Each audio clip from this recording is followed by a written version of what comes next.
Alright, this example is actually part of my homework. So, to solve this problem, it reads to factorize the following over the complex number field, and it is z cubed minus 2z squared plus 2z minus 4. So, to go about doing this one, I can already see that it's going to be a grouping problem. So I'm going to take out the z squareds from both of these, and that'll leave me with a z minus 2, and add. So I'm going to factor out 2's, 2, z minus 2. Now I have 2 z minus 2's here, and that will simply be equal to z squared plus 2 from the factors I pulled out, and z minus 2. I like to think of these as always equal to 0, so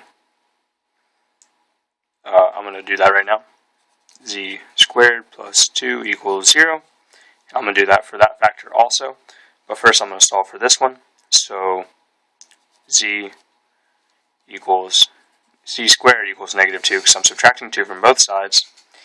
Now I'm going to take the square root of both sides. Square root of z squared equals the square root of negative 2. And I'm going to pull out the negative.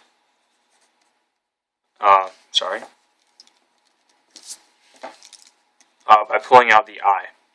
Well, first of all, square root, so it's going to have a plus or minus. Now the I leaves me with a square root of 2 left. So those are two factors right there because that's the plus and the minus.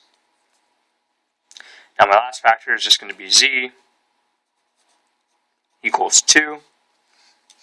Well, I'll show you. Equals 0. Z minus 2 equals 0. Now I add 2 to both sides. So z equals 2. Another factor. Or solution, rather. Okay, so now I'm going to write out the factored form.